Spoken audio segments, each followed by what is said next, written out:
ओम नमः शिवाय। गुरुजी सदा सहाय। 32वां अध्याय। अनरणय राजा की कथा। मुनि वशिष्ठ ने तब किया अनरणय बयान। 32वें अध्याय में यह अनुपम आख्यान।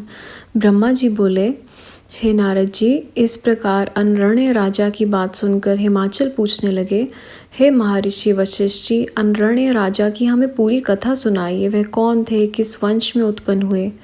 तब वशिष्ठ जी कहने लगे, हे पर्वतराज, इंद्रासावर्णी नाम का जब 14वां मनु हुआ है, उसी के वंश में राजा अनरणय हुए हैं। वह भगवान शंकर के प्रिय भक्त थे। 7 द्वीप पर इनका राज्य था। उन्होंने ही अपने कुल में भृगु जी को आचार्य बनाकर 100 यज्ञ किए थे। इनकी 5 रानियां थीं, 100 पुत्र तथा लक्ष्मी के समान परम सुंदरी पद्मा नाम की एक कन्या थी। यह कन्या राजा तथा रानियों को बहुत प्यारी थी। राजा बड़े उदारात्मा थे। एक बार सब देवताओं ने कहा, आप इंद्र के सिंहासन पर बैठकर स्वर्ग का राज्य करो, किंतु इन्होंने स्वीकार ना किया। जब इनकी परम प्रिय कन्या विवाह के योग्य हुई तो इन्होंने उसके वर की खोज के लिए चारों ओर पत्र भेजे। चारों ओर वर की तलाश होने लगी। इतने में तप करके लौटते हुए पिप्पलाद ऋषि के वन में एक मनुष्य को अपनी स्त्री के साथ विहार करते देख लिया। ऋषि के मन में भी कामना वासना जग गई। स्त्री किस प्रकार प्राप्त हो, यही विचार करते ऋषि अपने स्थान पर पहुँचे। फिर कुछ समय के बाद एक दिन पिप्पलाद पुष्पभद्रा नामक नदी पर स्नान करने गए। वहाँ अनरणीय की परम सुंदरी कन्या भी आई थी। उसकी सुंदरता देखकर मोहित हो गए। ऋषि ने कन्या के आसपास खड़े हुए मनुष्यों से उसका परिचय पूछा। उन लोगों ने हंसकर कहा कि यह तो अनरणीय राजा की पद्मा नाम की कन्या है। क्या आपका मन इस पर मुग्ध हो गया है? जाकर राजा से मांग क्यों नहीं लेते? इस प्रकार के हास्य युक्त वचन सुनकर मुनि लज्जित हो गए और अपने दिल से उसे पाने की इच्छा कर ली। उसके बाद शीघ्रतापूर्वक स्नान, नित्य कर्म, शिव पूजन आदि करके पिप्पलाद राजा अनरणीय की सभा में चले गए। राजा ने मुनि को देखकर प्रणाम किया और विधिवत पूजन करके उनको आसन पर बिठाया। ऋषि से सेवा पूछी तो ऋषि ने राजा से उसकी कन्या की याचना की।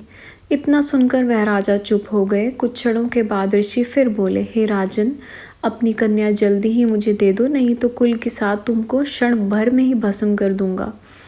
ब्रह्मा जी बोले, हे नारद जी, इस प्रकार मुनि के कहने पर राजा रोने लग गए। रानियां, नौकर, चाकर सबके सब रोने लग गए। इस बूढ़े ऋषि को कन्या किस प्रकार दे दी जाए, लोग क्या कहेंगे? राजा इसी चिंता में घुल रहे थे। उसी समय राजपुरोहित तथा राजगुरु वहां आ गए। राजा ने रोते रोते उस ऋषि का वृतांत कह सुनाया। तब पुरोहित तथा गुरु विचार कर राजा से बोले, हे राजन, आपको कन्या का किसी न किसी के साथ विवाह तो करना ही है। फिर इसके साथ ही क्यों ना विवाह कर दो, जिससे आपके कुल की रक्षा हो जाए। इस ब्राह्मण द्वारा कुल का विनाश हो जाना अच्छा नहीं है। ब्रह्मा जी ने कहा। इस प्रकार पुरोहित एवं गुरु के वचन सुनकर बुद्धिमान राजा ने अपने कुल की रक्षा के लिए अपनी कन्या को वस्त्र आभूषणों से अलंकृत करके मुनि को अर्पण कर दिया। मुनि ने भी विधि पूर्वक पद्मा के साथ विवाह कर अत्यंत प्रसन्न होकर राजा से विदा होकर अपने स्थान पर गमन किया।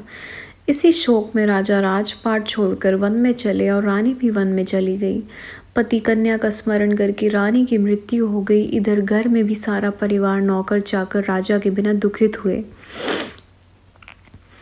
राजा अनरणय ने वन में जाकर तप करके भगवान शंकर को प्रसन्न किया और शिवलोक को प्राप्त हो गए। अनरणय राजा के बड़े पुत्र कीर्तिमान राज्य करने लगे। वशिष्ठ जी ने कहा, हे हिमाचल राजा, इस प्रकार अनरणय राजा ने अपनी कन्या देकर अपना कुल, धन आदि सबकी रक्षा कर ली। इसलिए अब तुम भी अपनी कन्या शिव को अर्पण करके सब देवताओं को अधीन कर लो।